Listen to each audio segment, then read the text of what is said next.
HMDA మాజీ director Shiva Balakrishna విచారణలో సంచలన విషయాలు బయటపడుతున్నాయి. 4 రోజుల కస్టడీలో శివబాలకృష్ణ నుండి కీలక సమాచారాన్ని ఏసీబీ సేకరించింది. రియల్ ఎస్టేట్స్ వ్యాపారంలో పెట్టుబడులపై ఏసీబీ విచారణ చేసింది. మరో 2 బాలకృష్ణ బినామీలను కూడా ఏసీబీ గుర్తించింది. బాలకృష్ణ సోదరుడు శివ సునీల్ కుమార్ ను కూడా ఏసీబీ అధికారులు విచారణ చేశారు. ఏసీబీ కార్యాలయానికి సునీల్ ను పిలిచి ప్రశ్నించారు. సునీల్, అతని భార్యపై ఏసీబీ అధికారులు భారీగా ఆస్తులను గుర్తించారు. జనగామ, గజ్వెల్, కొడకండ్ల, మొత్కూర్, పాలకుర్తి, రిమ్మనగూడ, బీబీనగర్లో సునీల్, అతని భార్య పేరుపై ఆస్తులు ఉన్నట్టు ఏసీబీ అధికారులు గుర్తించారు. ఇక బాలకృష్ణకు సోదరుడు సునీల్ బినామీగా ఉన్నట్టు ఏసీబీ గుర్తించింది. సునీల్ 2 రియల్ ఎస్టేట్ కంపెనీలో భారీగా పెట్టుబడులు పెట్టినట్టు కూడా అధికారులు తేల్చారు. ఎల్బీ నగర్, బంజారాహిల్స్లో హై రైజ్ టవర్స్ ని నిర్మిస్తున్న రియల్ ఎస్టేట్ కంపెనీలో సునీల్ పెట్టుబడి పెట్టారు. బాలకృష్ణ లాకర్స్ లో గుర్తించిన 20 లక్షల నగదు, బంగారం, పలు డాక్యుమెంట్లపై కూడా ఏసీబీ ఆరా తీసింది. ఇక బాలకృష్ణ సెల్ ఫోన్ డేటాపై ఏసీబీ ఫోకస్ పెట్టింది.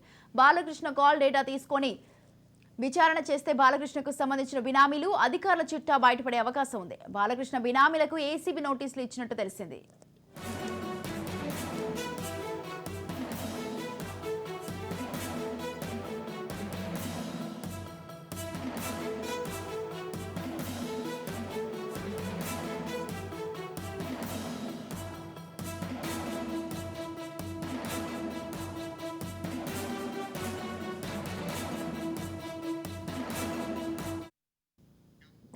హెచ్ఎండిఏ మాజీ డైరెక్టర్ శివబాలకృష్ణ విచారణలో సంచలన విషయాలు బయటపడుతున్నాయి. 4 రోజుల కస్టడీలో శివబాలకృష్ణ నుండి కీలక సమాచారాన్ని ఏసీబీ సేకరించింది. ఇవాళ 5వ రోజు అధికారులు మరోసారి విచారించనున్నారు. ఇక ఏసీబీ అధికారులు ఇవాళ కస్టడీలోకి తీసుకొనున్నారు. రియల్ ఎస్టేట్స్ వ్యాపారంలో పెట్టుబడులపై ఏసీబీ విచారణ చేసింది.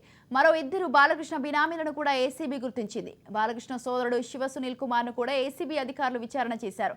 ఏసీబీ కార్యాలయానికి సునీల్ ను పిలిచి ప్రశ్నించారు.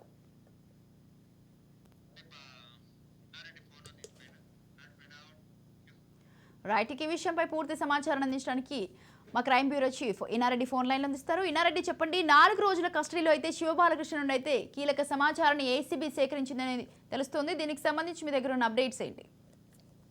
స్వాతి, ఈ రోజు దాదాపుగా 5 రోజులు పూర్తి అయిపోయింది నిన్నటితోటి. ఇక ఈ రోజు 6వ రోజు విచారణ మరి కాసేపట్లో కొనసాగుతా ఉంది. మొత్తం మీద ఈయనకు సంబంధించిన ఏమైతే బినామీ అకౌంట్లు, తర్వాత లాకర్ లో ఉన్న అకౌంట్ సంబంధించిన పూర్తి డీటెయిల్స్ సేకరించారు. తర్వాత బాలకృష్ణ సోదరుడు సునీల్ ఎవరైతే బినామీగా ఉన్నాడో ఆయన, తర్వాత ఆయన భార్య పేరు మీద ఉన్న అక్రమాస్తులను గుర్తించారు.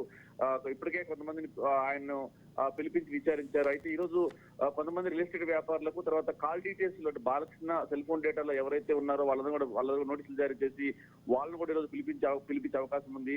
దీంట్లో ప్రధానంగా ఈయనకు సహకరించిన ప్రభుత్వ అధికారులు కావచ్చు, రాజకీయ నాయకుల పేర్లు కూడా బయటకు వస్తా ఉన్నాయి. మరో 2 రోజుల్లో వాళ్ళు కూడా పిలిపించే అవకాశం ఉంది. మొత్తం మీద ఈ రోజు 6వ రోజు విచారణలో అనేకమైన కీలకమైన విషయాలు వెలుగు చూసే అవకాశం కనిపిస్తా ఉంది. మరొక 2 రోజులు ఉన్నాయి కాబట్టి ఈ 3 రోజుల్లో ఈ బాలకృష్ణ సంబంధించిన పూర్తి సమాచారాన్ని సేకరించేందుకు ఇప్పటికే పూర్తిగా ఏసీబీ సిద్ధమైంది. ఇప్పటికే చాలా కీలకమైన సమాచారం సేకరించారు. తర్వాత వెనుకొని నడిపించిన శక్తుల మీదనే ఏసీబీ అధికారులు దృష్టి సారించినట్టుగా మనకు తెలుస్తా ఉంది. Swathi, right. Thank you Inna Reddy. Thanks for the details.